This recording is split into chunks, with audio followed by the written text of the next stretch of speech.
हलचल TV network और आप देख रहे हैं हलचल टीवी न्यूज। हर हलचल पर नजर, हर हलचल की खबर। नमस्कार दर्शक मित्रों, हलचल टीवी न्यूज में आपનું हार्दिक स्वागत છે। હું છું આપની સાથે બકુલ પટેલ। દેશના રાજકીય ઇતિહાસમાં 6 એપ્રિલનું વિશેષ મહત્વ છે। ભારતીય જનતા પાર્ટી એટલે કે બીજેપીનો સ્થાપના દિવસ 1980માં થઈ હતી। આ નવા પક્ષનો જન્મ 1951માં શ્યામાપ્રસાદ મુખર્જીએ સ્થાપેલા ભારતીય જનસંઘમાંથી થયો હતો।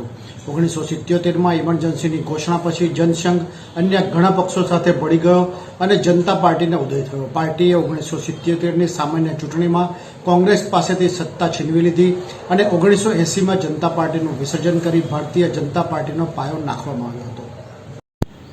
ભારતીય જનતા પાર્ટીની વિચારધારાને જન જન સુધી પહોંચાડવામાં અટલ બિહારી વાજપેયી અને લાલકૃષ્ણ અડવાણીનો સિંહ ફાળો રહ્યો છે। ત્યારબાદ ગુજરાતના નરેન્દ્ર મોદી રાજકીય ફલક પર ઉભરીને આવ્યા। ગુજરાતના મુખ્યપ્રધાન બન્યા બાદ દેશના વડાપ્રધાન પછી ભારતનો એજન્ડાનો વિકાસ બની ગયો અને ગુજરાત મોડલ અને ભારત દેશ દુનિયાભરમાં ચર્ચાનો વિષય બની ગયો। ભારતીય જનતા પાર્ટીના સ્થાપના દિન નિમિત્તે કરમસદ સરદાર પટેલના ઘર પાસેથી કરમસદ શહેરના ભારતીય જનતા પાર્ટીના સંયોજક અને પ્રભારી, કરમસદ ભારતીય જનતા પાર્ટીના શહેર પ્રમુખ સુમિતભાઈ પટેલ, સંગઠનના હોદ્દેદારો, ગામના આગેવાનો, કરમસદ નગરપાલિકાના સભ્યો, કરમસદ પાલિકાના પૂર્વ પ્રમુખ, પદાધિકારીઓ, કારોબારી સભ્યો આ તમામની ઉપસ્થિતિમાં ભારતીય જનતા પાર્ટીના સ્થાપના દિન નિમિત્તે સમગ્ર કરમસદ ગામ ખાતે પદયાત્રા યોજવામાં આવી હતી।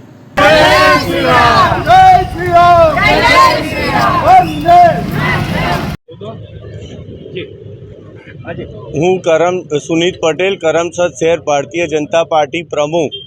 આજનો આ કાર્યક્રમ ભારતીય જનતા પાર્ટીના સ્થાપના દિવસને નિમિત્તે રાખેલો હતો કરમસદ શહેર ભારતીય જનતા પાર્ટી દ્વારા, અને અમે આખા કરમસદમાં પદયાત્રા દ્વારા રેલી સ્વરૂપે નીકળીને પક્ષનો સ્થાપના દિવસ ઉજવવામાં આવ્યો હતો। આજના રેલીના મુખ્ય હેતુ એ પક્ષના સ્થાપના દિન નિમિત્તે ઉજવવાનો અને આયોજન છે આગામી લોકસભાની ચૂંટણીમાં જનસંપર્ક થાય તેનું આયોજન છે। ये है हलचल टीवी नेटवर्क और आप देख रहे हैं हलचल टीवी न्यूज। हर हलचल पर नजर, हर हलचल की खबर।